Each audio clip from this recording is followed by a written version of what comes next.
people have to be willing to get their feelings hurt. When you speak to someone in their language, you're speaking to their soul. Be authentic. Like, just make content, just do things. Hello, everybody, and welcome to Tea Time with Jesse. I am in Beijing at the Beijing Tea Market today with Hasani Arnold. Hello, welcome. Very good. I'm so glad you're able to come all the way to the tea market. It's actually not close to where you live here in Beijing. It's not super close at all, but I'm happy to be here. Very thankful. Great. I'm very excited to be here with Hasani because I've been watching your TikToks for a while. And I feel like there aren't a ton of people that have that sort of cross-cultural creator background with doing China stuff. So we're going to be drinking a little bit of tea, talking about your time making stuff in your life here in China, and hopefully have some cool things to share with everybody. Let's do it. I brought the my friend Duidui's Laobanzhang white tea. Oh, so wow. Laobanzhang is one of the best tea mountains in China, and we took usually they make pu'er there, but we instead of making pu'er, they use the leaves for white tea. We made these little coins. So it's in Yunnan. This is in Yunnan, in Menghai. So this place is really far out there. We went to Laobanzhang village last year. Wow. It's so far out there, they just got electricity in 1992.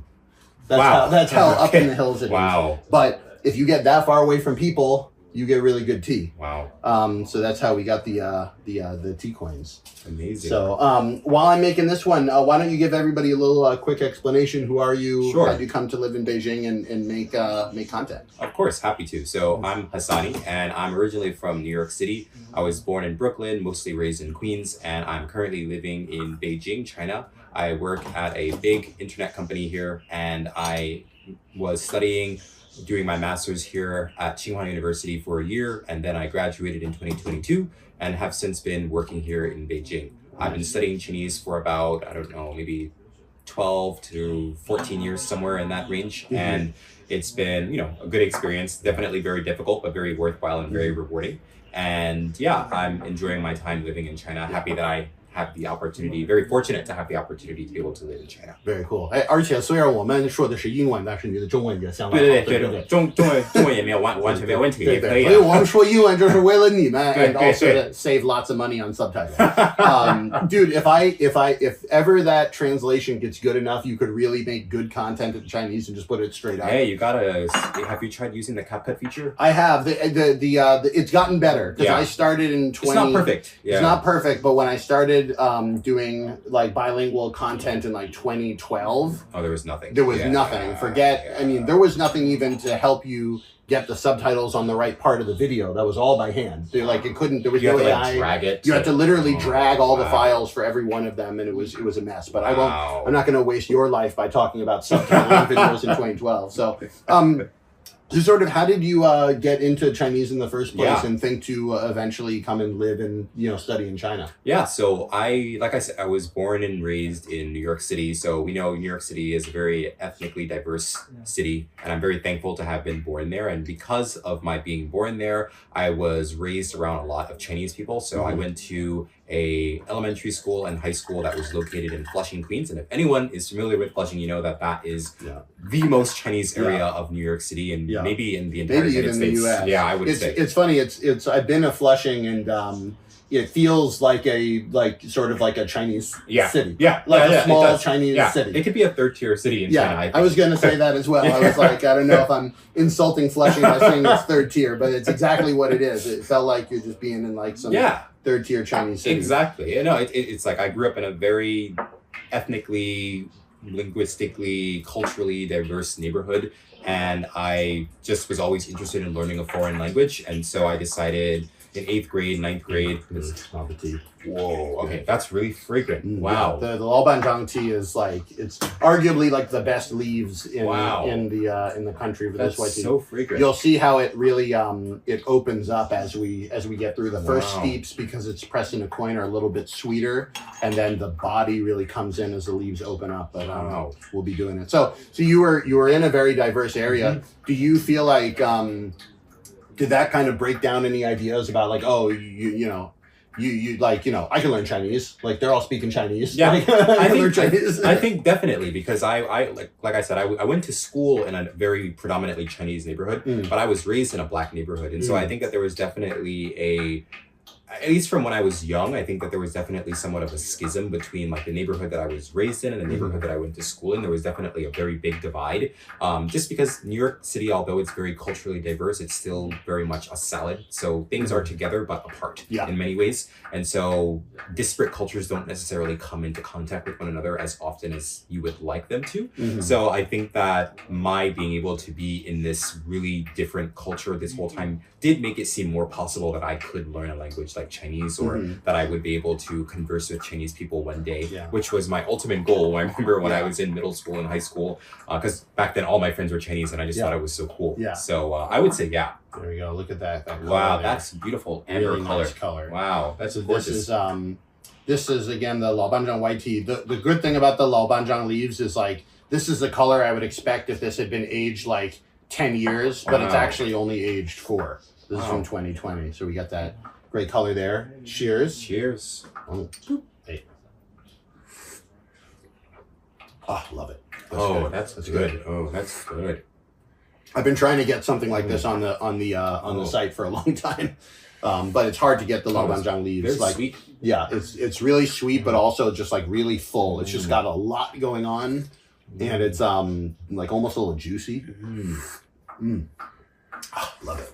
And also this will go like forever, so we'll be enjoying it for many steeps to come. So this is an interesting thing because I feel like a lot of times in the States, it's like it is a very multicultural place, but it does feel like that salad. Yeah, it's like you can be in a place that is like New York with so many immigrants and so many different cultures, but like you said, you felt like the place you grew up and the place you went to school were like almost like different countries. Exactly. So, different universes in many ways.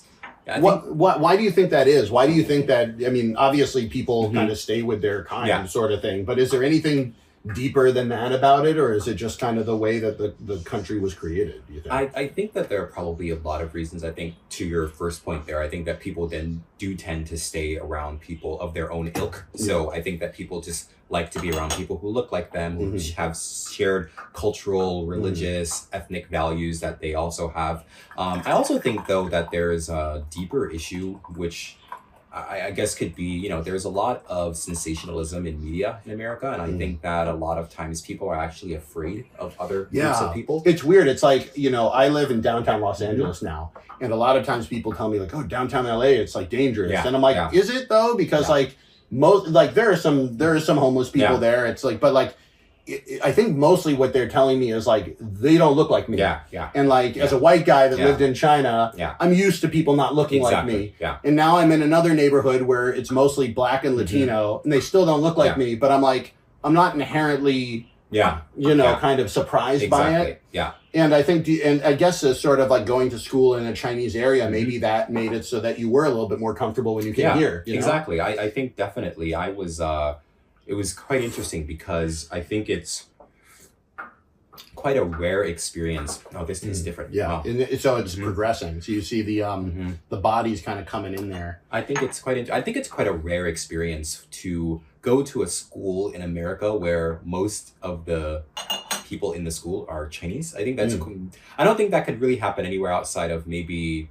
Like Singapore or something like that. Maybe just California and in New York in America. In America, California, New York. I mean, it's there is definitely more ethnic diversity in the States when you look at the total numbers, but oftentimes you'll have whole areas where it's just like, there's just one type of people. Exactly. And so, and then when you came to China, did you feel like in some ways you were like back home? I don't know, it's a weird thing to say, but like you were used to being surrounded by Chinese culture from a younger age. I think that for me, it's really interesting that you bring that up because I remember the first time that I ever went abroad. So the first time I actually ever went abroad was when I was in high school. And I went to South Korea because I actually studied Korean when I was in high school. As like my foreign language requirement in high school. And I remember the first time I ever went to Asia, or the first time I ever left the country, I felt immediately at home. It was such an interesting experience because here I was in a culture that was completely different than my own. I was, a very obvious black dot in a very non-black environment, not a lot right? of black people in South Korea. Exactly, especially in 2013 when I went. And back then, I really felt like, wow, this is so amazing, because I think it kind of opened a world to me that I didn't know was possible or I didn't know existed. And then again, when I was majoring in Chinese in college, I went to Taiwan and I studied there for 3 months in 2015. And that opened so much to me. What was it like? Like what was it like those first couple months of being in Asia for the first time? I think it was just living in an inner city in New York. I think like living in a low income neighborhood and having dealt with, different forms of just all types of stuff when I was a little kid, the things that are of living in a low income neighborhood in a big city in America, I should say. I think that when I went to Asia, I was just so surprised by how safe it was. It was so safe. Everything was so clean. It was so efficient. The food was really good. Everyone was really polite and respectful. And I just really felt so at home. It just felt like this is where I belong. This is where I want to be. And I remember after I went to South Korea, then I went to Taiwan, and I had such an incredible experience when I was in Taiwan. It was the first time I was ever able to put, at that period, what would have been about 6 years of Chinese language learning to actual use in an environment where I was I could only speak Chinese, right? And it was so incredible. Everyone treated me so well, and it was just such a great experience. And then I had the opportunity to study in mainland China in 2017 and 2018. I went to Nanjing for 6 months, and then I went to Shanghai for another 6 months. What an incredible, had its own difficulties, obviously, being a black person living in China, all these different things. But overall, it was probably one of the most enriching experiences of my entire life. And I really did feel like I was at home. In many ways, I think Shanghai is definitely my favorite city in China, and it's the city that which is actually a fighting words for somebody that lives in Beijing. It's surprising you say that.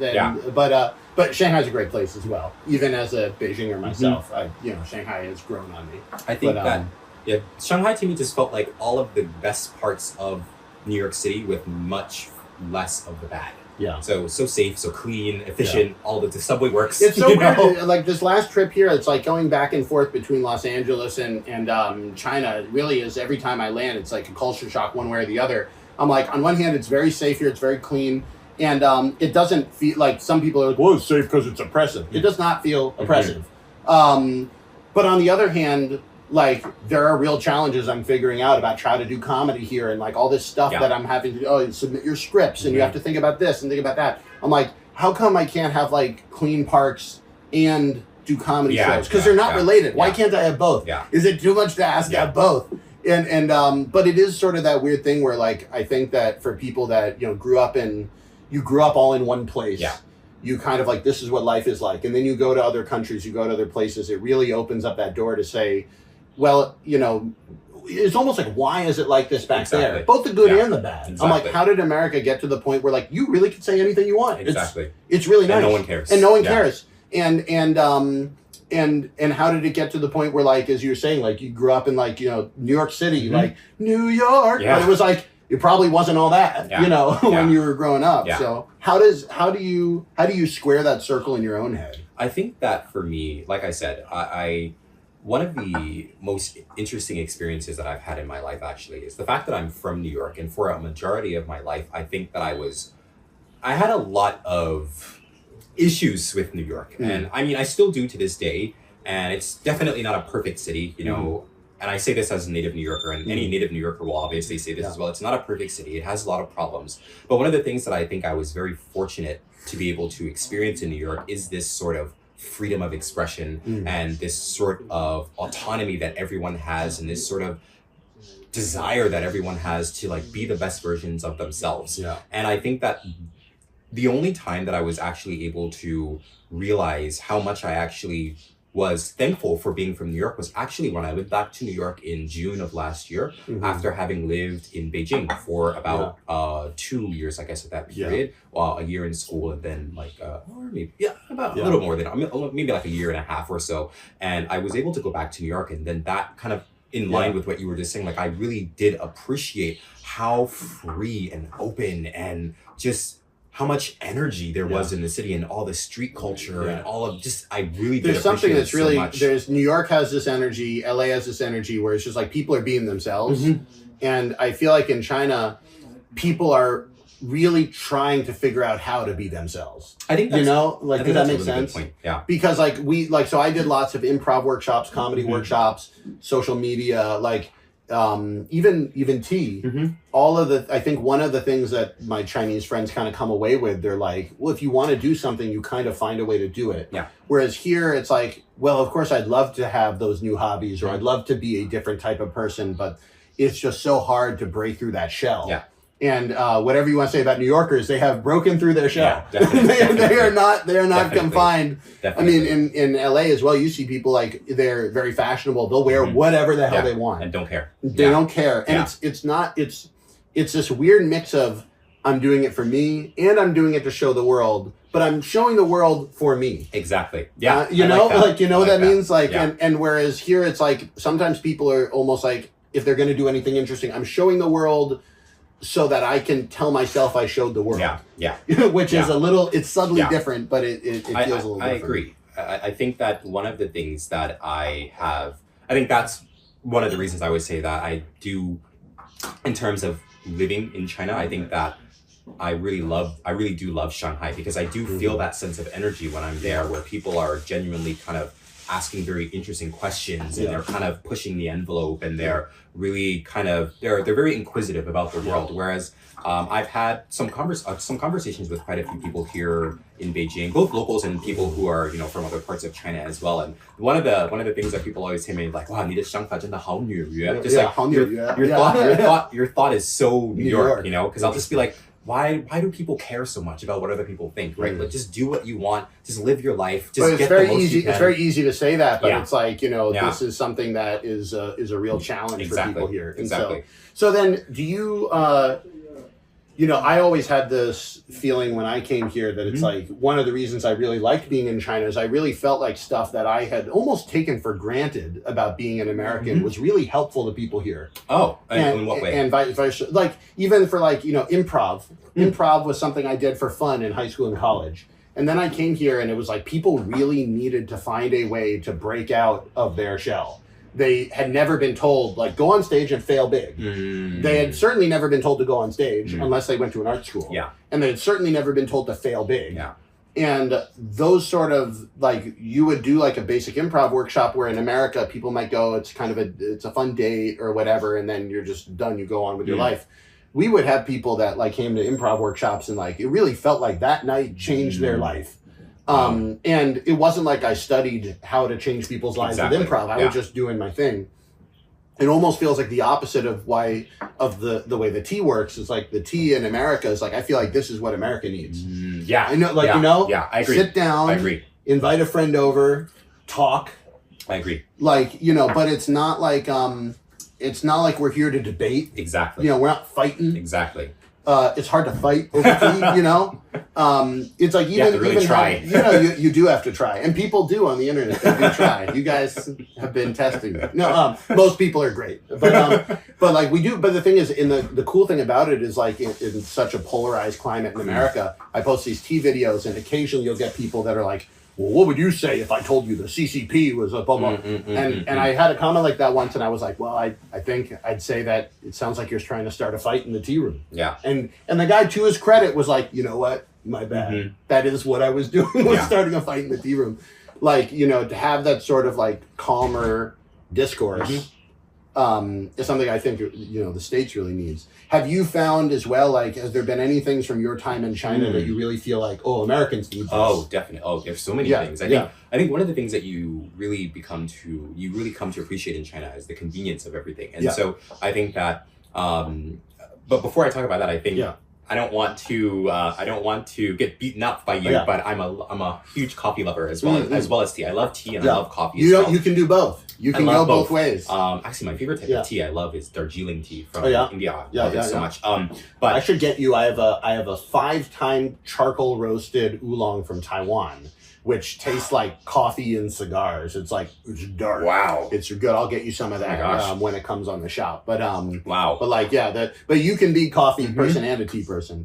And one of the things that one of the kind of equalizers that I use when I go to different cities in China is I always go and check out the coffee shops. That's one of the first things that I do, just to see what the design is like or what the coffee scene is like. And one thing I've learned is that I believe that Chinese people's approach to coffee is birthed out of their approach to tea in many ways. And so there are, I mean, where we're sitting now, there are so many different types of tea leaves, different types of flavors and profiles and growing patterns and elevations. And I think Chinese people look at coffee the same way that they look at tea, which I think is amazing. Because when you go to a coffee shop in China, it's not the same as when you go in America and it's just kind of like a latte. And they're using any run-of-the-mill beans, and maybe you don't even know what beans they're using, and all the coffee kind of tastes very similar and whatnot. And maybe you're just drinking the coffee to get the fix rather than actually the experience of enjoying the coffee and sitting down and relaxing and having it with friends.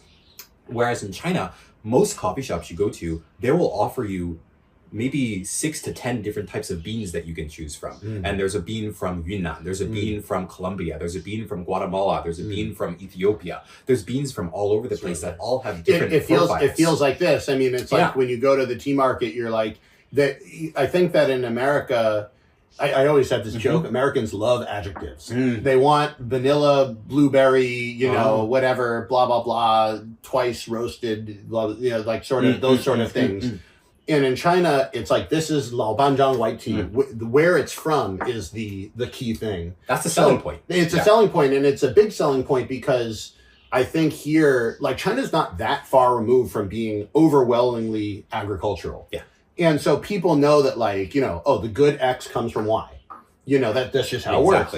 Whereas in the States, like, we went through this period especially after the war where it was like Folgers.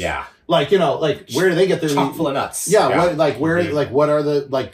is it is even hard to tell. But like, in order to kind of homogenize the product and sell to the whole country, a lot of stuff got flattened. And now I think people are rediscovering it's like, hey, if you don't flatten the thing, it's actually better. It was good for in industry. But it wasn't really good for the taste. Also, so like, so when you go to those places, it does almost sound like you're in a tea house, but serving coffee rather than the thing. So I think that's really cool. So get back to the question I asked of like, what are the things that you feel that, after you've lived in China, what are the things you're like, oh, Americans need this? What is that thing that you can't, with tea that you can't live without? Oh yeah, I think there are quite a few things. So one, I think that it would be great. I think it'd be great if we had better public infrastructure in America. So I know that's a pretty sweeping, grand statement to make, but I think that one of the beauties of living in China is that it is so accessible to be seen. It is so accessible to just hop on the high-speed rail and just go from Beijing to some random city that you've never heard of before and be able to soak up all of the culture that's there. And it's just a ticket away. I think that's one of the best things about living in China is that everywhere is so accessible. And I think that it is really encouraged to go and explore different parts of the country to see what it's like for yourself. And I think particularly as foreigners, it is kind of, it rounds out our understanding of what this country is like. Because I think that when I was studying abroad here in college, and then when I came back to study here when I was at Schwarzman, I think that I was definitely looking a lot at all of the big cities, Beijing, Shanghai, Guangzhou, Shenzhen, which are most of the cities where, foreigners will tend to live, which is, not a problem at all. But I think that being able to go into those smaller places, so I did an entire month-long trip of China, all via train, by the way. And I got to go and visit Guangzhou. I got to go to visit like Yangshuo. I got to go visit Yunnan and like Guizhou and all these different provinces and cities in China. And it really rounded out my understanding of particularly China's climate during that period, but just in general what China is like. Because of course, the populations of these 4 biggest cities in China only represent an iota of the population of China, and it's not a good representation or a full representation of the country. And this is one of the things that always gets on my nerves when I see kind of the discourse on China on the internet is like, people kind of have this idea of when they say China, oftentimes what they literally mean is the Communist Party. They don't really take it even a step further to say the people. Exactly. But even if they're saying the people, they're not usually thinking about the fact that there's everybody from like, fancy businessmen in Shanghai to, farmers in Yunnan growing the tea. And also, by the way, the farmers growing the tea are pretty good business people. If you go there, they got big houses. They're like, Laobanzhang. Yeah. I went to Laobanzhang village. It was villas. insane. Everybody has a villa. Every single person has a villa. Yeah. They all have like 3-story houses. The first floor is all tea making equipment. And then the second and third floors is like, you're looking through the windows, like, damn. It's all marble. Yeah. It's like they're doing well. And so like, it's like you wouldn't think that those things exist, but like they do. And it's a very complicated place. It's very hard to say China does this, China wants that. It's like the same thing in America to say, like, even within New York, you say one neighborhood might be very different from another. And New York is not really representative of most of America. Exactly. So, it's that sort of depth that I think comes through that travel and is as kind of boring as it sounds, the infrastructure is the bones that lets you do that. I mean, how different would America look if we had that sort of infrastructure? It'd be, I can only imagine. Because it took me even as a comedian here in Beijing, I could easily pop down to Shanghai or to Nanjing or to Suzhou to do a show for a day, and come back even the same day. And in the States, I'd never be like, I'm going to go to Durham. Yeah. And so I would go there, but it's like, the plane tickets and cab and hotel, it's like the cost of doing it is so high. Exactly. The infrastructure brings down the cost. And I was thinking about this the other day too, about the infrastructure. What's curious here is that I think things in China work really well when the government and the people are aligned in their mission. Not just here in China, but in America as well, where the government and the people are aligned, not even formally, but like where they're aligned, things tend to work out okay. And so I think that both the government and the people here are like building trains is the government's job. Like they should be building trains. If they're not doing their job. Whereas in the States, I think it's good that we discuss whether it's the government's job. That's the best thing about the States is it's actually part of the discussion is what is the government's job. But then the other challenge is that it's very hard to find that consensus. So it's like, what is good gun control? What is a solution to the homelessness problem? A lot of people in LA discuss this. A lot of people's solution is just putting them somewhere else. Like that's the solution for them. Other people are like, they want them in homes. What is the correct amount of highways to build? We discuss every part of it and the consensus is very difficult to come to. Whereas here, I think one of the reasons why it works so well is that, again, everybody if you ask regular Chinese people on the street, is it the government's job to build lots of roads and bridges and rails? They would say, that's easy, yes.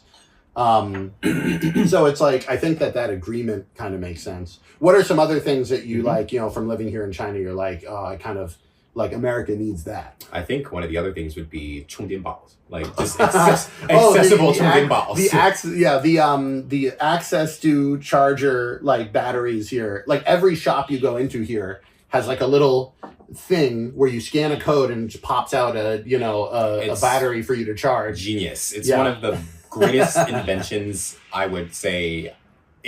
I think it's one of the things now. I actually just came back from a trip from Japan 2 months ago, and I just remember my phone dying and just being like, oh my gosh, I don't have a 充电宝 or a portable charger station near me that I can just go and scan and get one from. Now, obviously, that is also a result of China being a very smartphone dependent society. So anything that you do here, for example, paying for food, paying your light bill, ordering food, booking a train ticket, plane ticket, it's all on the phone. Food. Everything is all done on your phone. So you if you don't have a phone, it's kind of hard to live in China, I would say, which that is a different debate on its own, I would say. That has its ups and downs, but in general, it's really great until you have a problem, and then it's a big problem. And as foreigners, we definitely know, because there's sometimes where there's no option for passport on certain apps or stuff, so you have to call, and then it becomes really complicated.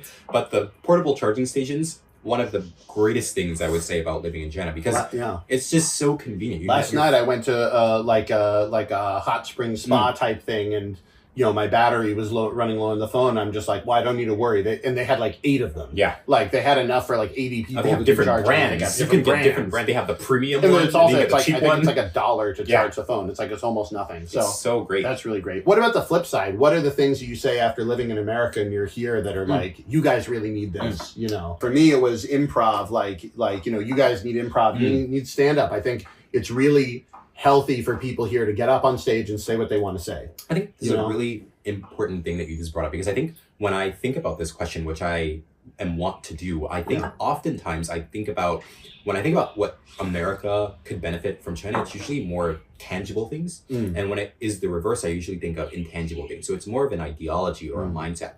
We're kind of trained to think China gives us stuff and the West gives them ideas, but it can happen the other way too. Exactly. And so I think in a lot of ways, I think that usually I want, like, as I think about like who I am as a person and all of the values that have been instilled in me being from New York City and, having lived in these big cities my whole life, I think one of the things that I often engage with my Chinese friends or just people I meet in general, I'm always asking them questions about who they are as people. Because I think that a lot of times people's identity in China gets wrapped up in who is around them. And so I think, for example, it's very Confucian. It's like you are is how you relate to other people. But that's part of the reason why they have such a problem sometimes in breaking out. And expressing themselves and actually finding who they are as people. I think that has been one of the things that I have challenged a lot of my friends in China to do, is to really think more critically about the decisions that they're making and think more critically about their own happiness and how the decisions that they're making now are going to actually make them happy. So even questions, for example, like, do you actually want to get married? Do you actually want to have children?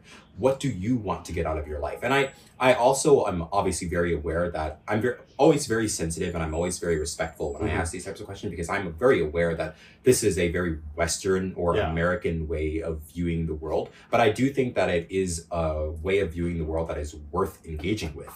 Just as it is worth engaging with the world in a more traditionally Chinese or Confucian way of thinking, well, are my decisions actually impacting the people who are around me? Or are my decisions actually only a representation of me and not a representation of other people as well? I think it's almost like in the States, it's like the most badass thing you could be is yourself. But that doesn't take into account what does that mean for other people. Exactly. It is one of these things where and then when you try to have community action, there's almost like a whole group of people who are uncomfortable with the concept of community action. I agree. They're like, once you will abandon your own private self-interest, I don't know what you're going to do anymore.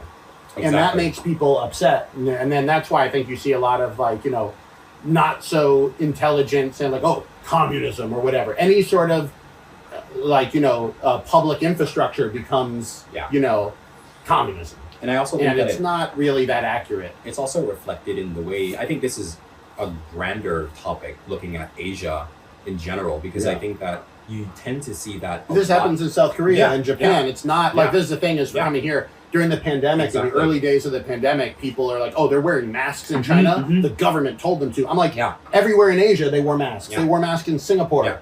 They wore masks in South Korea.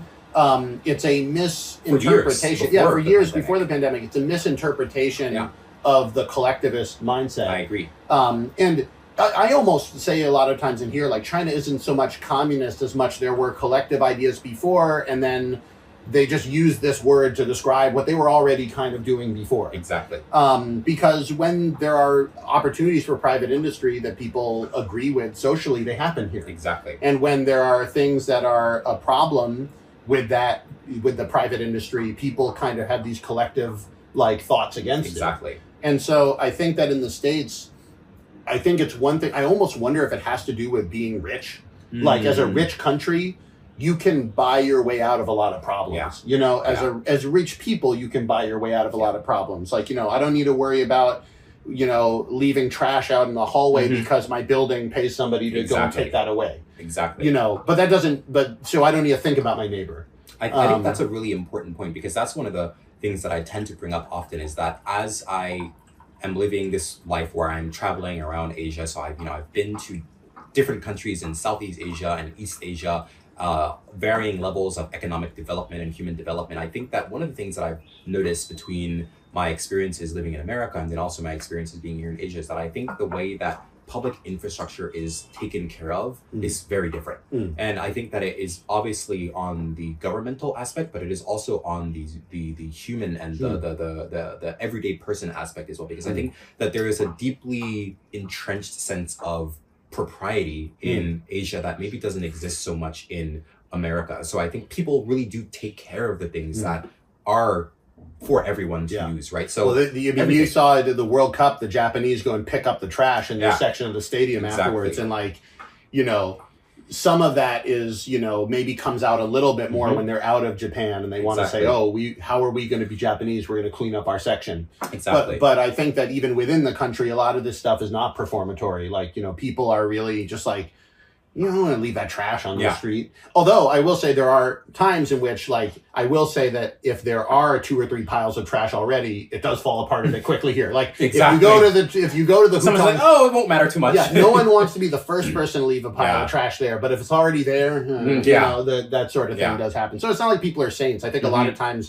you discuss these cultural differences, and I've had some really tilted comments. I'm sure you probably have too, where like people are like, oh, so Asia's just better? Yeah. I'm like, it's hard to say better, but I definitely think that having lived in both places, being in a place where they respect the public spaces more, it feels better. I mean, it's almost like, think of how much value Central Park gives to the people of New York. Yeah. But imagine how nasty it would be if it were gross. You know, like, you know, it's almost like it flips on its side. Whereas, you know, these kind of things just make a lot of value for people in the public to have them be nice. Exactly. So, I mean, this is maybe a little bit more sensitive, but how much do you think it goes down to the fact that China's not, you know, doesn't have the same problem with racism as America does? Because in America, which public space, there are public spaces that are really nicely kept. You go to Beverly Hills, they got really nice palm trees. Yeah. You know, so it's not like we can't do it. Well, that I think... Look, I've been living in China for about 4 years collectively. I've studied Chinese for about 12, 14 years. And have I had experiences with racism in China? 100%. And I mean, I wouldn't even say that it is an off experience that I have with racism in China. I do have experiences with racism in China. It is a very different sort of racism than I would ever experience in America, for better or for worse. But I do think that it is impossible to ignore the reality that both from an economic and a race perspective in America, it is inequitable and it is unequal, right? So if we see how public services are invested in America, there are certain communities and certain groups of people who are benefiting more from those experiences and more from that investment than other groups of people. Yeah. And I think also part of the thing is like, this is I think to ignore that is to ignore the nature of democracy. Yes. If you have a representative that's put together of any sort of, it doesn't even have to be racially based. It's 65, 70% people A that think a certain way, and then 30% collectives of different unorganized people, BCD. You would expect that the people A are going to make the laws that benefit people A. Exactly. And that doesn't even need to have like, you know, animus behind it, although sometimes there is. But there's like, it would be a misunderstanding of how to run a good democracy to not acknowledge that that's going to be a problem. Exactly. You know? Exactly. And so I think that that's something that only pretty recently has been an open topic of discussion amongst the people in the group A in America. And it depends on where, I mean, and you see this even on micro levels. Like, I mean, there are some areas where there's one particular religious or ethnic group in an area that is a minority in the country as a whole, but then they have 70, 80, 90% in any one voting district. And now all of a sudden the school rules are changed to help them. It's just the nature of the way democracy works. Do you feel like, you know, here where they don't have that ethnic problem, is that one of the reasons why it's easier to just say like, we're going to build good roads everywhere? I think that it's hard to say. I mean, I think it's a very difficult question to answer definitively, because I don't necessarily think that there is a definitive answer to this question. I think that there are a lot of possible reasons that is the case. I would say that I think it is easier I think it is easier to build in this direction when the preponderance of people in a given country feel that they are all oriented in the same direction and moving toward the same ultimate goal. And I think that is probably more of the issue than anything. Yeah. In America, I mean, we don't have to talk about how polarizing well, it is. It's not, there's no, I feel like in America, there's no kind of like a cultural story right now that you could get everybody to agree with. Exactly. And that is and then the flip side here in China is that there is a story and we told you what it was, and which is has its own problems. But even right outside of the tea market, you know, there is a nice public park, well taken care of. They have a plaque. It tells you the story of the public park. And the story of the public park is very closely tied to specific policies that were made by specific, you know, they tell you who made the policy and when, and then that's why this park is so nice.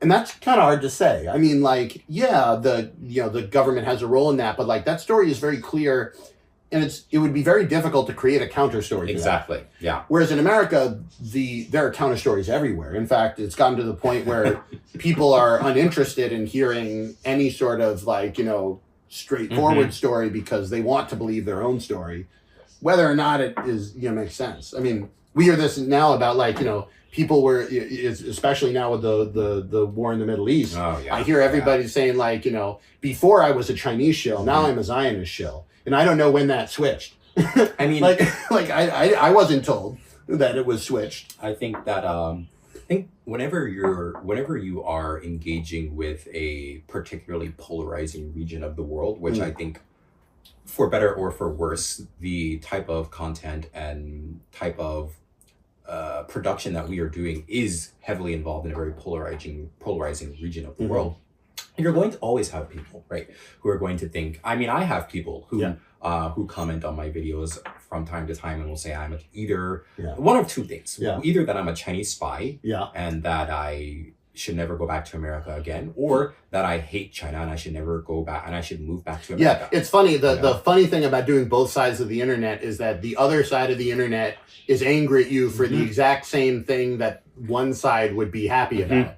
So like in China, like if I post stuff that the Chinese people don't like, well, I'm a Western shill or whatever, and I post the exact same video, literally the exact same video in the West, and they say that I'm a Chinese shill because I should have used my precious stage time to talk about something horrible. Apparently. So like, you can't win. Yeah. So you can't win. But here's the question I was going to ask then, because in China, I feel though there is a different way of looking at things where the culture and this goes all the way back to, you know, what Taoism and very, very far back. There's a sense that a proper society is based on balance. Yes. And in general here, I mean, one thing I think people often misunderstand about the way that the Chinese internet is kind of managed is they almost say like, oh, they don't want you saying that. Whereas it's like, they don't want anything that unbalances anything.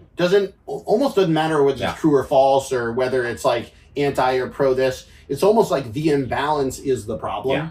And when I come back to the States, it's very difficult to get people to look at extremism and imbalance itself as the problem.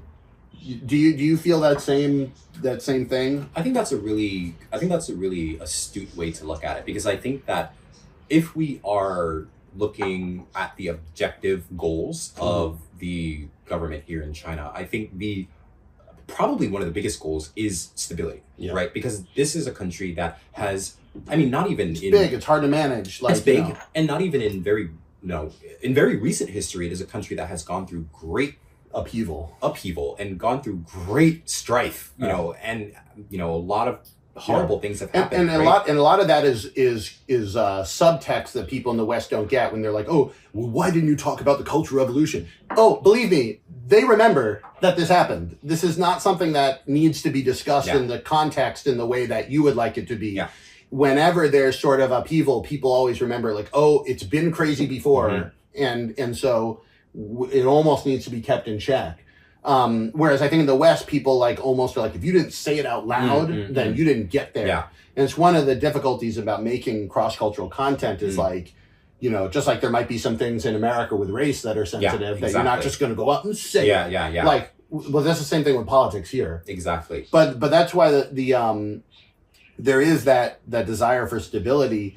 And it's almost like I wish that there was more of a desire for stability in the States. I almost feel sometimes that people see a stable society as almost unjust, like the status quo has to be unjust, which I don't agree with.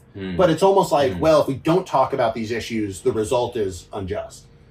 I think that is a viewpoint that I don't necessarily know if it is correct or incorrect, but I think that it has more weight in certain social situations. For example, the American context, because of how different everyone both is and also feels that they are, right? So I think that in America, we have people who are of different, not to say that in China we don't, but because we're speaking about the American context right now, I would say we have people of different faith. Of different race, of different creed, of different origin. People have so many different hobbies. Intersections. People have so many different intersections in America, right? And I think that everyone deservingly wants to have a voice at the table, and I feel that people should have a voice. People should have their say, and to say what matters for their community or their particular group of people. I think that though that is a good thing, I think in its essence, I do think that it makes, passing any sort of laws that are beneficial to the whole much more difficult. Yeah. And I don't think that's necessarily a revolutionary thing to say. I think that it's quite evident, right? Because there's the thing is like, it's almost in America, it's like the classic example is like, a lot of the good laws were passed as compromises, and then nobody was happy at the end of it. And it's one of the things I actually really like about America is that I think people just take it for granted. Well, of course, things should be getting better all the time. It's a good mentality to have. Like, okay, great. The president said he was going to do X. We elected him. He actually did it. That's the bare minimum. Whereas it's actually not the bare minimum. There's a lot of times where that doesn't happen. But people are very... I want to say unsatisfied, but that sounds like it's a bad context. I think there's something good about being unsatisfied perpetually about the state of things. It make you want to get better. A lot of countries are not like that. Yeah. China is actually an unusual country also in the fact that I feel like they want things to get better every year. Some people just accept that it's like, our place is small. This is the way things are. Yeah. If you want to really shake the boat, leave. Go to the big country next door. Move to America or wherever. So but it does make that stability. I just kind of wish I wish it were kind of more of a thing to be able to say, like, because the thing about that instability and why I like the stability as a goal in and of itself is that from a position of calmness, you're actually more able to hear the other person's position. And that's the thing that I feel has kind of gone away a lot of the times in American society is people are not ready to hear the other person's position. I agree. Yeah. And it gets to the point where I'm like, you guys are not enemies. You're or like I would say sometimes of like people who they're like they think that I'm like, whatever. I agree with some of the bad things going on in China because I don't mention them specifically. And I'm like, you're looking for your enemy in the wrong place, man. Like there are people who are doing bad stuff in this world. I'm trying my best. You could say I failed, but I feel like I'm trying my best to be able to be a force for some positive change.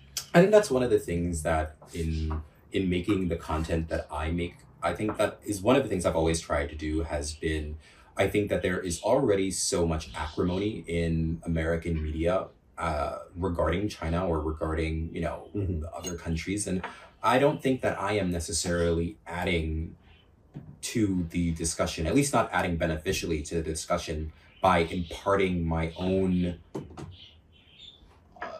subjective opinions to it. And now, obviously, there's going to be subjectivity in anything that I say because I'm a human and I have my own opinions, and I'm sure that I'm not, the most subjective person in the world. I would, be very surprised if anyone were to say that. Yeah. But I think one of the goals in making the content that I make has always been to make content in a way where I can get other people to question or to think about why they hold the views that they have. So in a lot of my videos, I tend to... Can you give an example? Like what's a video? Like, so this is a good time to make a switch away from very heavy international politics topic to the internet.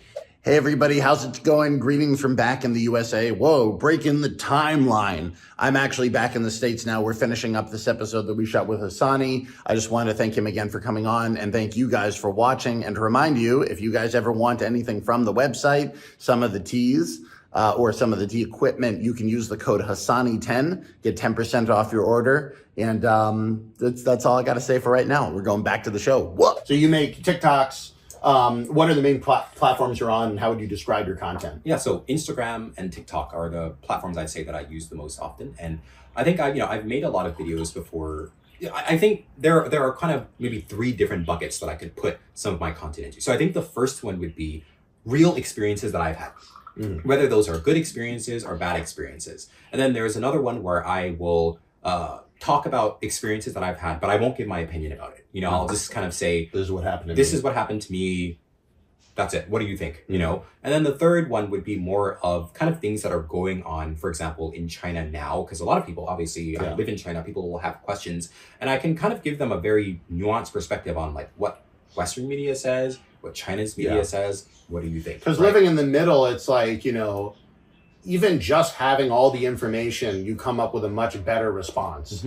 Even if it's not like, 10 hours of research, but it's like, people are like, oh, there's gutter oil everywhere. And I'm like, well, I'm sure there are places that have gutter oil, but like I eat here every day. And, I've only seen everything get fancier and more expensive. Unfortunately. Yeah. So it's like, unfortunately, you may be living in the past, or you may be thinking of something that's happening in 3rd-tier cities somewhere in the cheap part of town. But like, it would be a mistake to think that that's happening in Beijing and Shanghai and these places. And people don't know. They see one article a year on China, and it's generally bad. So it's so what kind of made you get into making content in the first place? And do you remember kind of the first video you made that was like, oh, I should make more of this? Definitely. So I think I've actually wanted to make content for quite a long time. I think making content has always been something that I've been interested in, but something that I didn't necessarily have the gumption to do before. And I think coming back to China, particularly during COVID, and kind of experiencing China in such a different way than I had experienced it in the past really got me to want to share my lived experiences with others. So having said that, I posted my first video, I believe it was at the end of December of 2022. And it was a video of me speaking to a Chinese taxi driver about the phenotypical differences between East Africans and West Africans, and the history of slavery in America, and how Black people in America were brought to colonies from different parts of Africa, and how all of that they basically happened. And this sort of stuff is not like, it's not common knowledge, like it's not hidden here, but people don't study it in the same way that it's studied in the States. And you don't meet a lot of Black people. Exactly. Basically, even if you've heard of this stuff, you don't necessarily have anyone to reinforce or to ask a question. And certainly nobody that speaks Chinese. I mean, it's almost like it sounds similar to, I've had some cab conversations about being Jewish, and they're like, they've never met a Jew that speaks Chinese. So it sounds like a similar sort of thing. So you took this video of explaining that to the cab driver. What was the cab driver's reaction, and what was the audience's reaction? She was quite tickled. She had a very exuberant, kind of effervescent personality. So I think we got on quite well, and she really wanted to learn more. She was very interested because the entire cab ride she'd been discussing. She was so surprised to see that I was a Black person living in China during COVID, and that I was also speaking Chinese to her. So there were a lot of layers, I think, and she definitely, I think some of the comments on the video that I posted originally, some of them mentioned that, she was like laughing, or she doesn't really respect your experiences, but I don't necessarily think that's what it was. I think it was more for her that she'd really never heard this before. And if anything, I think she was a little bit nervous, kind of hear all I think like I think that they think this is the sort of thing we would be sensitive about, in the same way that if you were talking about whatever Communist Party politics, and they would be like, oh, we should be nervous about this. They were worried they should be nervous about it. But here's a question. It's kind of a subtle difference, but do you separate, I kind of separate between 2 different types of ignorance. Sure. One type is they just don't know. Sure. The other type is they really don't know, but they really should. It's like, because that's the thing in the States, it's like, there's stuff that's like, if the details of the transatlantic slave trade or whatever, that's something you need to almost be a scholar on. But to know that people were taken enslaved from Africa and sent to America and did free labor for hundreds of years, you should know that. It's not really appropriate to be an American and not know that. But when it comes to Chinese people, maybe they don't know that. Maybe they don't know how it worked. Were they paid? Were they not paid? Where did they come from? Was it all of Africa? Was it certain regions? Like, there's a lot of areas where they could be like ignorant, but not in a mean way. Exactly. And do you separate those things as well? I think this is a very interesting topic that you bring up, because it brings me back to when I was at Schwarzman, and I actually got into a debate with another one of my African American classmates as well about this very topic, and it actually had to do with hair. So I think hair is something that is very sensitive, I think, in the Black community for a myriad of reasons, and I think that conversation that we had was quite interesting to me, because I think the conversation was birthed out of, I made a comment that, oh, well, I went and got a haircut today, and I got a haircut, and my barber actually has, he often wears hairstyles that are traditionally associated with the African American community. So dreadlocks or braids. There was a or crazy stuff like period in 2017 when like hip hop really hit here, and everybody started cosplaying as Black people, but they didn't know that was what they were doing. Exactly. And I was like, I think it's definitely a very delicate discussion, but I was of the viewpoint, and I'd be interested to hear what other people may have to say about this. But I was of the viewpoint where I said, look, I have lived in this country for X amount of years. I've studied this language for this many years, and I've said, I think there are a lot of things that I kind of brought up. The first thing was that, if I'm in a position where there is one barber in town who knows how to cut my hair well, but he has dreads and he wears an afro, am I then not supposed to go to him and just look crazy all the time because this person chooses to wear their hair in a certain way? So that was the first thing, which I think is more of an aesthetic question than a moral question. The second question that I brought up is, to answer your question, I tend to bifurcate the understanding of race in China versus the understanding of race in America, because I think it is, I personally think that it is erroneous to look at them in the same way, because I don't think it's necessarily a fair way to look at the lived experiences of the people or the education that people have received in different cultures in different places. So for example, in America, we are very aware of the horrors of slavery. We're also very sensitive about topics related to race, whether it's cultural appropriation, whether it's being offensive to people based on race. And even the people who are like, well, we shouldn't be sensitive. That's the sensitivity. Like the fact you even felt like you had to say that we shouldn't be talking about this means in some ways we should be talking about it. Exactly. But I think that at that period I was a leader. I said, hey, would I prefer that my barber didn't wear dreads, or that my barber didn't wear, perm his hair into an afro, or wear cornrows, because there is history and culture and, there's a lot, and in some ways maybe it can be viewed as a costume because he can assume this personality but also remove himself from it when it comes to facing the negative consequences that are associated with it. I said, would I prefer that my barber didn't do this? I said, sure. And I'm very right and entitled to have that opinion. Yeah. Here's the Qimen red tea, by the way. Isn't that good? Qimen xiang. So this is the Qimen scent, the special Qimen scent. And we're drinking it here because this store is actually, Wukai Shop is where I get the red tea, the Qimen red tea on my site in the sampler. Don't want to get distracted from the conversation. That smells so good. That's good. But yeah, this will be the wash tea. But yeah, say, would you prefer it? Yes. But is that going to...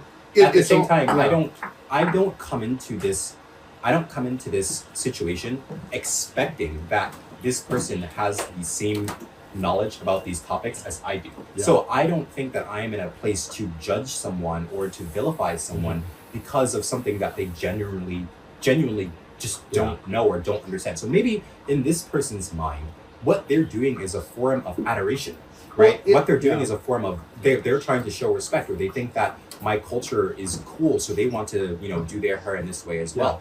And there's such a deep topic. But one is it my job then to quote unquote teach this person that this may be viewed as disrespectful? That's exhausting. And it's not something that I feel like I have to do in every I certainly don't feel like you should feel an obligation to do that, but at the same time, it's kind of this like, chicken and egg problem. If nobody educates, then we can't expect the world to get better. But if everybody feels like they're obligated to educate, that is a load on them. And so, to the extent possible, I do educate people, friends, or people I meet on the street who I form more intimate relationships with, I do educate people. I will say, this could be viewed as X in the American context or in the global context, right?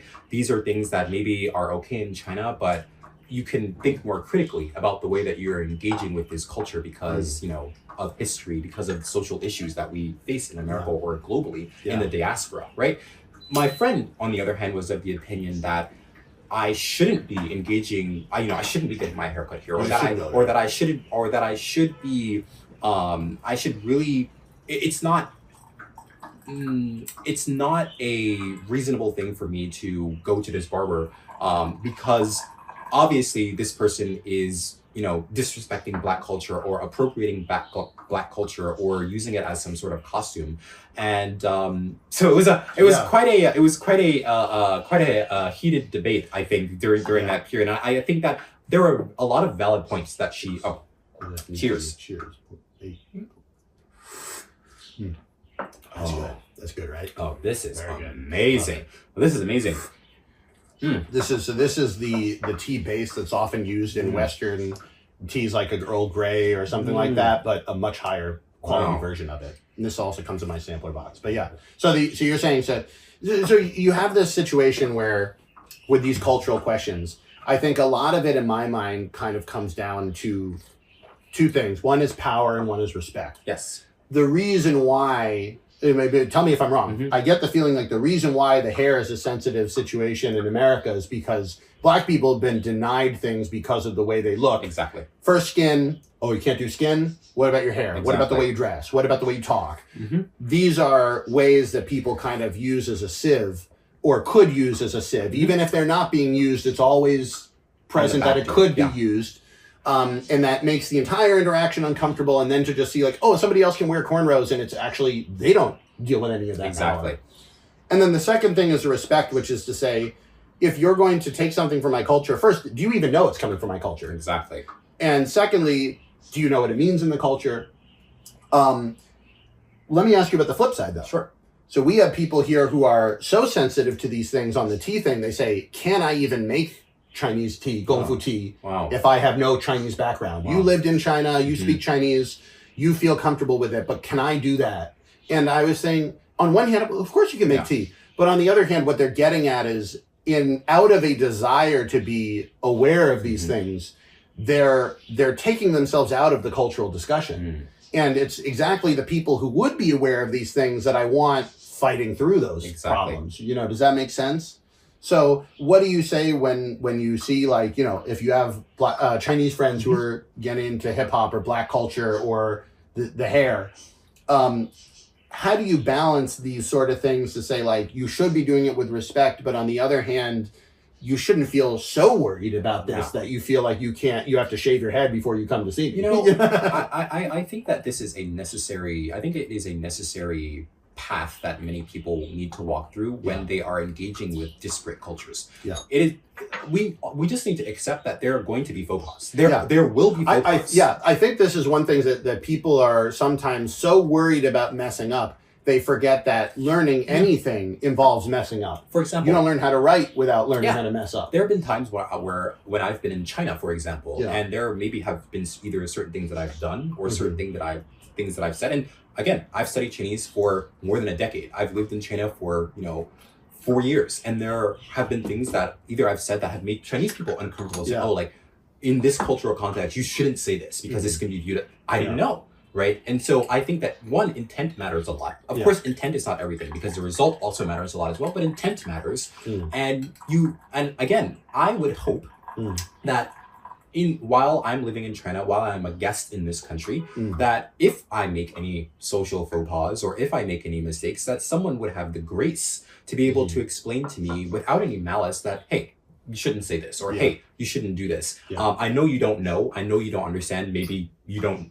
weren't taught this, but in China, we shouldn't do this because of X. And I think that I would, on the same side, for example, if I had a friend and maybe they said something that was a little out of line regarding Black culture or whatever, I would, kind of stop and say, hey, you really shouldn't say that because X, Y, and Z, right? So I would hope that it would be a reciprocal kind of thing where we are not so much in our heads and thinking that everyone has the same knowledge and same understanding of the world as we do, because one, there's no objective understanding of the world. There's no objective understanding of the things, the relationships that people have within the world. And I think that it can only come through this sort of patience and grace that we give other people to make these types of mistakes, that we can actually know and grow from these experiences. So I think that I always try to, one thing that coming to China has taught me is that you don't know a lot.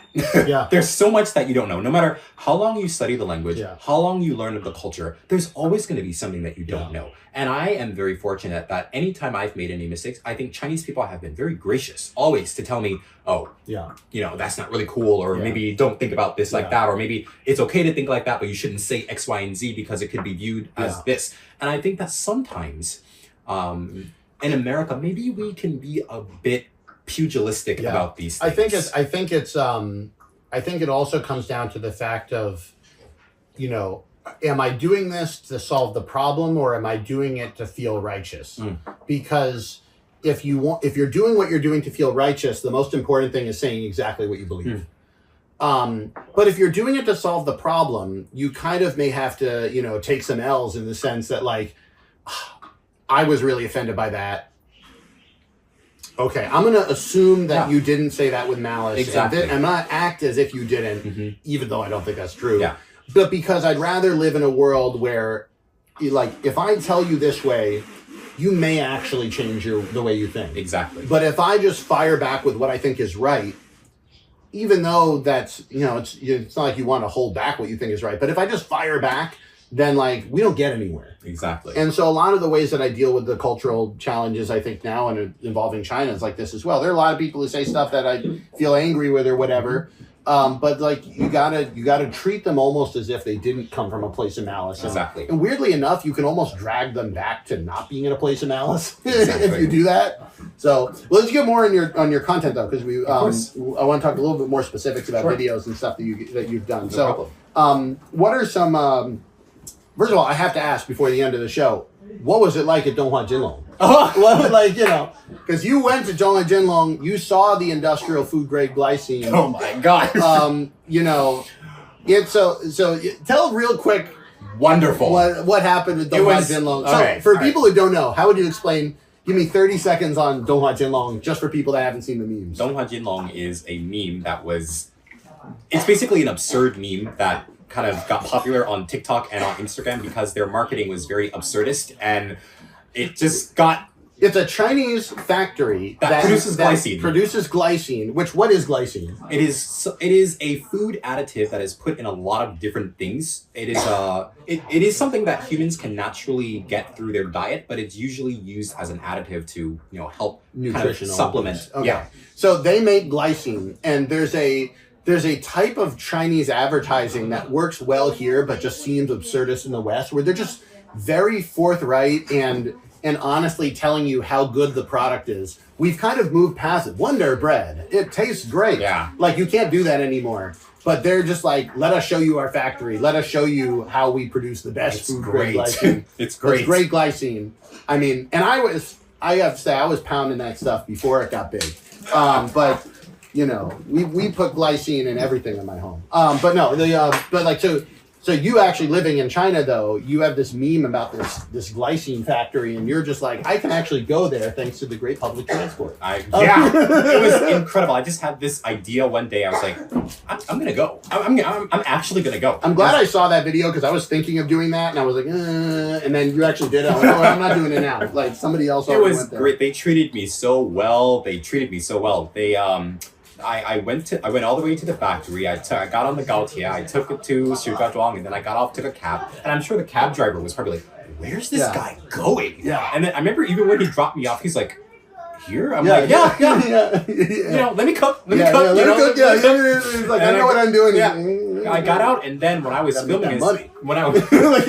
filming myself, just as I was packing up and getting ready to leave, they walked out and they welcomed me, and they're like, "Oh, come inside at the factory. We'll show you around." So did you have that set up, or you really just went, like, without any clue whether you could contact them? I had no idea. I had no. I literally my whole goal was actually just to go to the outside of the factory, and that was all you were expecting. And then go and then leave. I didn't even wind up booking a hotel that day because I didn't know if I was going to stay in Shijiazhuang. I hoped it was like that, but there's so much fake-o on the internet now that it's like, I'm going to go here and do all this thing. This is a real story. You really took the leap. And so, did they know about the meme? They were so into the meme. Yeah. They're so into the meme, guys. They're so into the meme.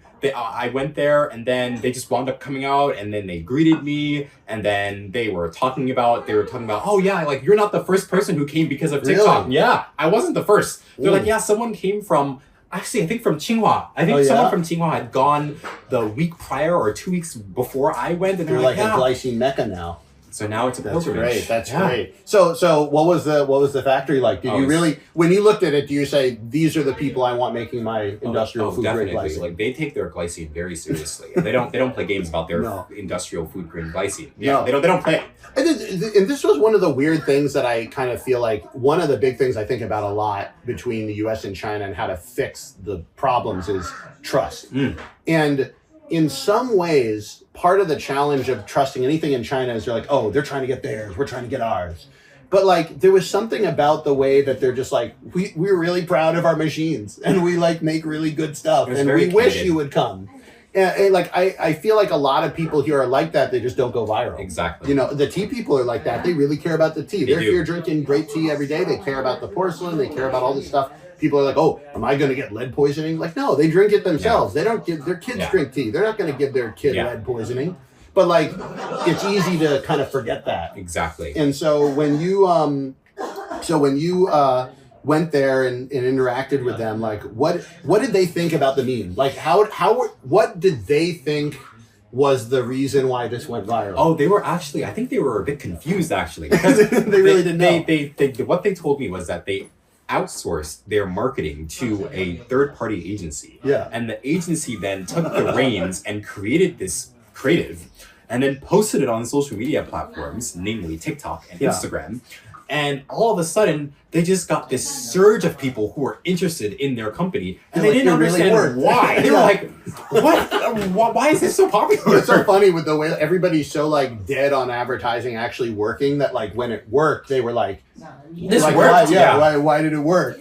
But they were really on it. That they were like, "We're gonna make a merch store. We're making T-shirts. We're making hats. I actually do have a video coming. I got a PR package from Donghua Jinlong. Oh, that's fun. So I'm gonna do an unboxing video sometime soon. Maybe we can even cut into that if we have the ability.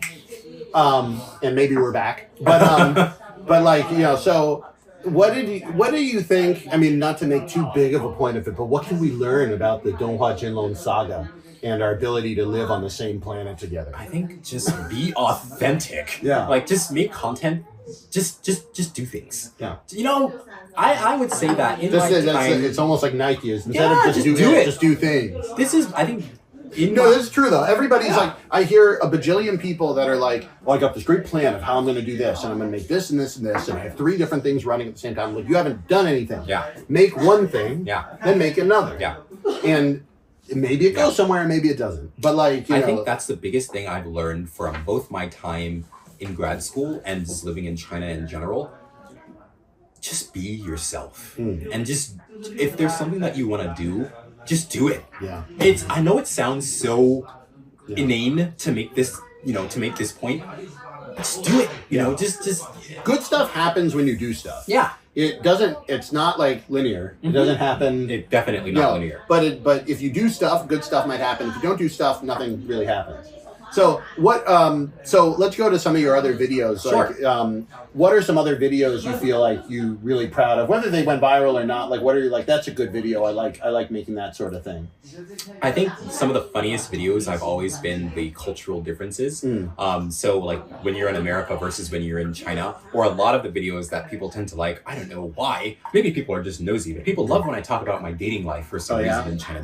I think people get such a tickle out of it for some reason. So I tend to make a lot of content about like dates that I've gone on or stuff like that, which to me just seems like whatever, but people are often quite interested in these experiences. And then obviously some of the content that I make that I think is really interesting is when I'm just able to talk to Chinese people in general and just have really enriching, I mean, I think that was kind of where my content kind of was formulated and kind of birthed out of was this kind of very on the ground talking to Chinese people just in everyday situations, like in cabs or like restaurants or stuff like that. What's a conversation, like one video where you're just talking to people and then it really had like it really like touched people on the other side of the world? Oh, that's a good one. I think there are quite a few, but if I had to pick one, I would really say it goes back to that first video that I made. I think that video, that's a very special video for me because I think that it was very emblematic of the type of discussions that I want to foster more of in my creating content.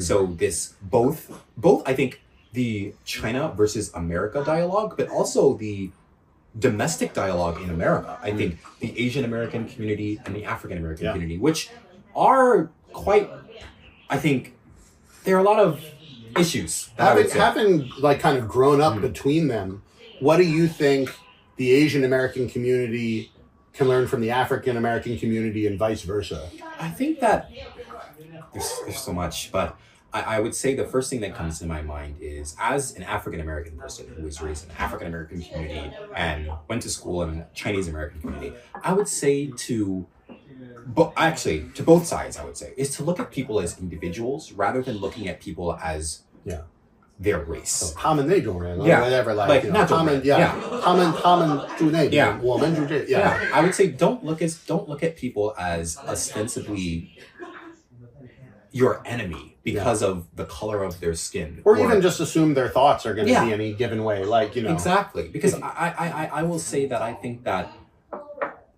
obviously it is a result of media in America, and I think that media is often blamed for this schism that exists between these two communities. But I also think that there is, on both sides, a cultural aspect of it where you will have black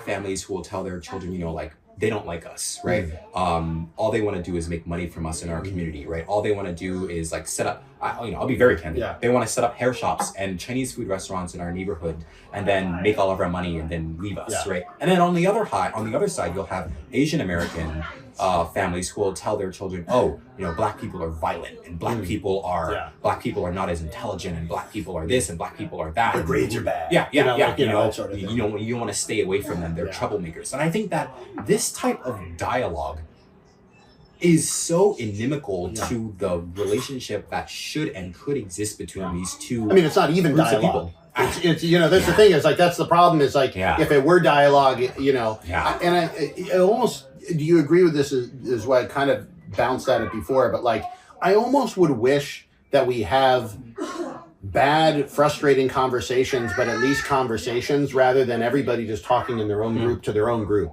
I agree. You know, one of the things that, I mean, it's a weird segue, but if you remember back a couple of years ago, there was a problem with the NBA in China, and the head of the Houston Rockets said something about Hong Kong.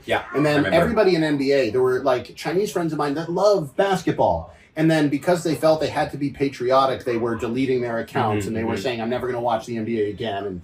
And the thing that was weird for me about that was that there was this very intense conversation in China about whether you could or couldn't support the NBA.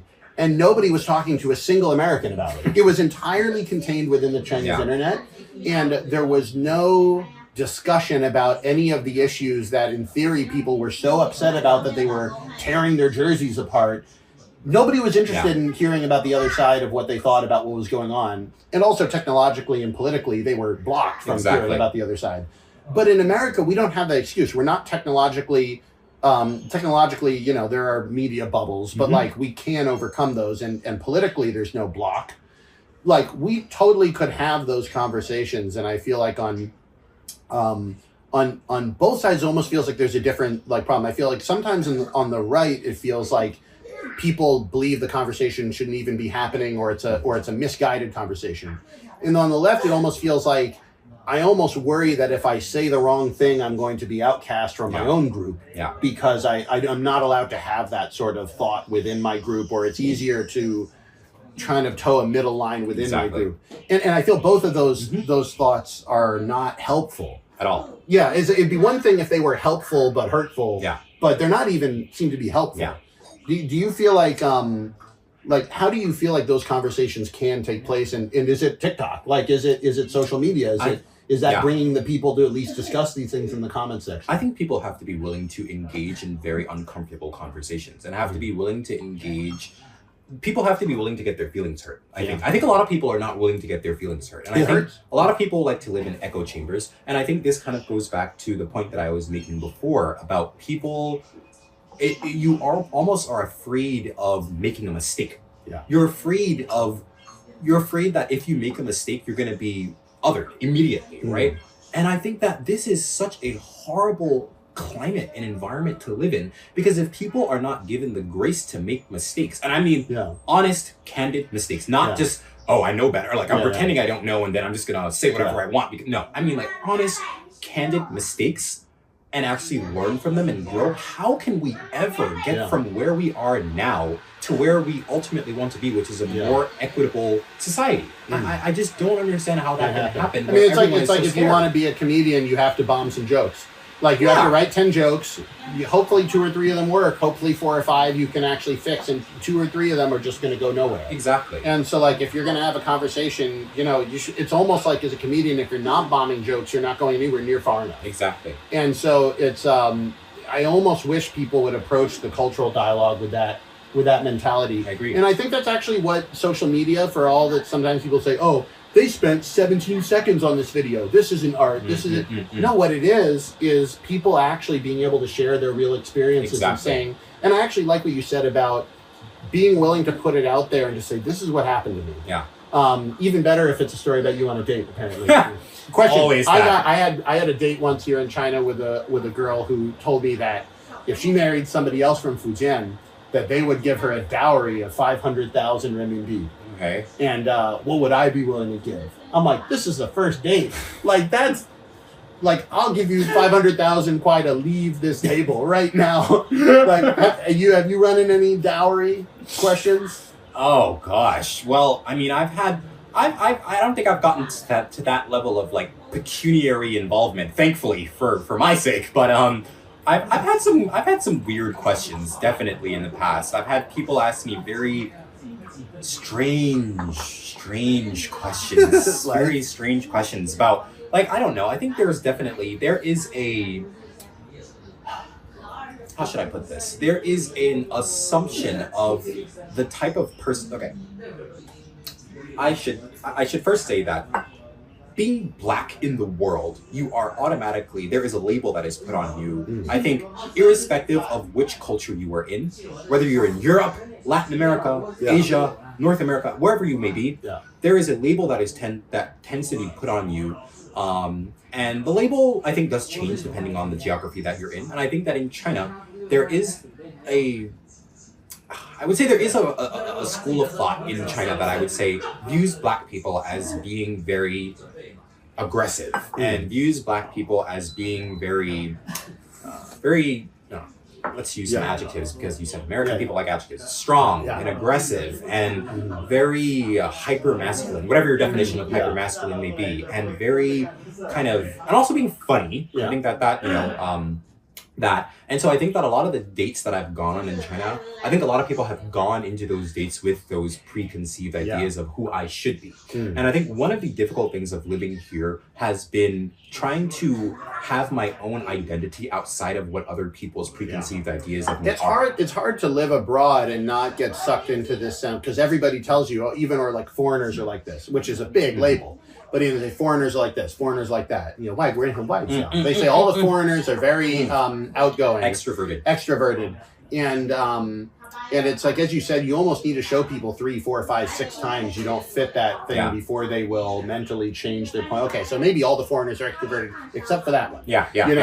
Which is not really a win. The amount of times I've heard the expression, 但不是所有黑人都应该, and fill in the blank with whatever you would like to fill in the blank with, like, but aren't all black people X? And then just fill in whatever you want to fill in, or aren't all American people X? The amount of times I've had to deal with that both in friendly, like just friend settings and also in romantic settings has been, oh my gosh, if I had a dime for every time I've heard that, I'd be Jeff Bezos. Well, it's the same thing. I mean, I'm Jewish, so they're, 犹太人很聪明. They're always like, the Jews are smart. and you know, 很会做生意, like they all do good business, and so sometimes he says like, I do run a business, and like, you know, I do have a good education. Like, so, I knew it. I'm like, should I be dumb? Like, should I lose lots of money now just to not be stereotyped? But it's it is definitely something you need to take into account when you're on a date. I think I think it obviously, you know, going the fact that I'm tall, right? The fact that, you know, I maybe have a certain build and people go, oh, you must play basketball, you must be so good at sports, and you must be so good at this, and do you know how to rap? And I'll bring this up because this is quite funny. I thought it was quite cute actually, because the company that I currently work at, when I first joined, there was a coworker there, and he likes rap so much, and the first thing that he did when he met me was like, let me show you my rap. And I was like, I got beats. Like I got. The funniest thing is that I barely listen to rap, so I was like, I don't know if I'm necessarily the arbiter to say that if this is good or bad rap, but good job. I was like, good job. I think the fact that you use the word arbiter says that you maybe are not the right person to decide whether this is right. But here's the thing: it's like, but it's like, you don't get anywhere by saying, like, you know, by shutting down good energy. You know what I mean? It's like a lot of times, or the classic example, people are really happy you speak Chinese. Like, even though it gets tiring to have to say every time, oh, yep, I lived here a couple of years, yep, I speak Chinese. But like, you don't get anywhere by being mean about that. You know? I'm always friendly about it. Always. Like I've heard the 你在中国住了多久? How long have you been in China? And then 才4年. Oh, wow. I've heard that so many times. But you know, I'm always so gracious about it. And I'm you know, because obviously Chinese is a very difficult language. I'm thankful that people are happy that I learned their language, right? Because this was my ultimate goal. When I was in middle school and high school, my goal was always like, one day I want to be able to speak Chinese to Chinese people and engage with them in their language, because I think that because I was raised around Chinese people, I always wanted to learn more about them. And when you speak to someone in a foreign language, you can only speak to their mind, but you can't speak to their soul.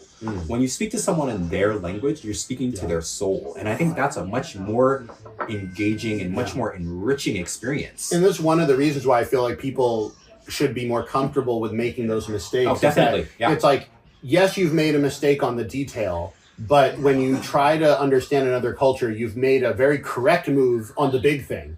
And that's one of the things, even in this, you know, challenging times of trying to do comedy in China and the scripts and the blah, blah, blah, and there's tension, just by showing up and being like, I'm on stage and I'm doing the show for you today. I tried to make you happy. You could say you don't like the jokes, but I did show up today. I could have been anywhere tonight, and I was here at the club trying to make you happy.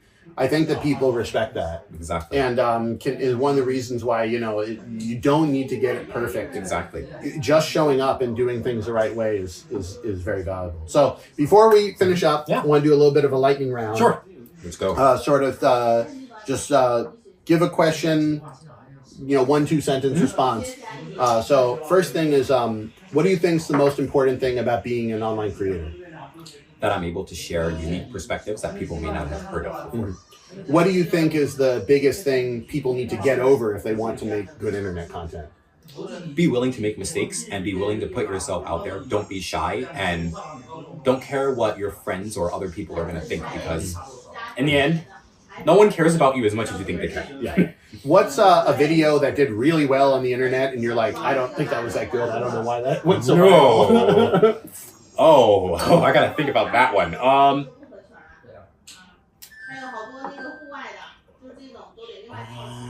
Okay, there's this video of strawberries. You know the strawberry video, right? I actually thought the strawberry video was pretty good. I'm not gonna lie, I thought the strawberry video was pretty good. Like as far as strawberry videos go, it was in the top. S tier. Like when I watched that, I was like, I kind of want some chocolate covered strawberries now. Yeah, it did what it tried to do. Yeah, it was a good video. Yeah. And then what's a video that you've made where you're like, this was great, and like, how did that not go anywhere? Oh well. This is funny. I think there's multiple videos like that. So I love fashion, actually. I'm a huge fashion lover, like especially Japanese fashion. And so I think incorporating fashion into my content has been something that I've been trying to do religiously for the last couple of months. But it doesn't seem that people are as interested in my fashion content as maybe I would like them to be, which I kind of understand, because my content is more geared toward like the cultural aspect than the aesthetic aspect. Sometimes these things are weird though. I had Xiaoma NYC on the podcast, and he makes language videos, but he was like, by trying a bunch of stuff, I figured out for some reason people like seeing me get massages. Like, they're like, it's like they kind of like me getting hurt a little, not a lot, but they kind of like me being in a little bit of discomfort. And he was like, and then I do this other stuff I think is really good and no one watches it. But like, for whatever reason, people will always watch me get massages and watch me kind of grimace. So, that's the sort of thing where you want to be able to do more fashion. Exactly. Stuff. So, hey, like the fashion videos, and then finally, what advice would you give to people who are trying to learn Chinese?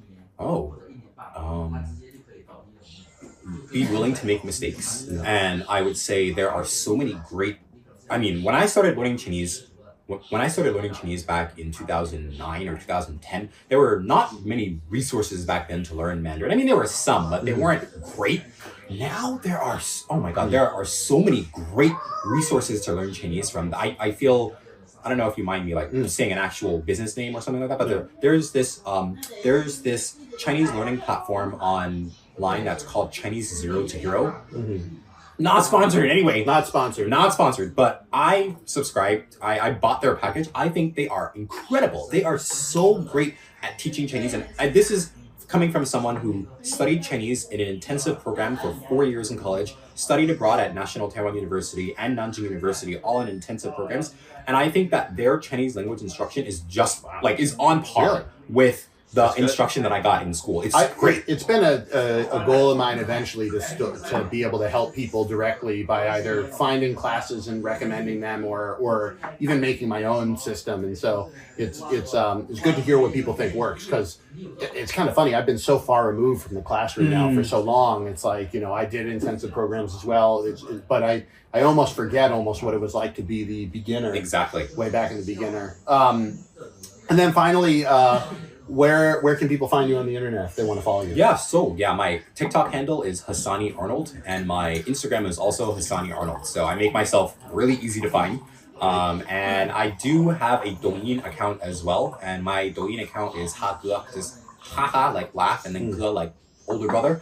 And I make some videos on there too, although I'm not as active on Douyin. But as far as America or Western social media is concerned, Instagram, TikTok, both Hasani Arnold. Very cool. So thank you so much for coming on the show. It's really great to be able to meet up with more intercultural creators here. I think that those sorts of conversations are really important. It's important to keep moving and discussing stuff openly. And what do you think of the tea? Oh, it's incredible. It's good tea. Yeah, I'm really loving this tea. As someone who loves both coffee and tea, this is good tea. So for the tea, we're in Beijing at the place where the tea comes from. So if you guys want the Laobanzhang white tea that we had in the first part of the show, that is in the monkey subscription box. Depending on when you're watching this, it could be the current subscription box. But that tea is going to be on the site for a while there. It's a little bit more expensive, but I actually really do recommend it. It's worth it. It's not that much more expensive, but it's great tea. And then this is the Qimen red tea, which comes in the 8 tea sampler box, and you can also get them separately. It's just a really good basic tea, I think. And it's very good. It's both of that stuff, as well as lots of other tea equipment and stuff like that, is on my site, jessechouse.com. If you like the show, that's the best way you can support us. Obviously, follow, share with your friends, but by getting the tea, it means I can make more tea videos and fly to Asia and spend time in the tea market. So, and that's not just purely selfishly. I'm doing it for you, but it does get better tea when you can get right to the source. So, thank you again so much for coming on. Of course. And we'll see you guys next time. I'm Jesse. Hasani. And we'll see you guys around. Bye bye.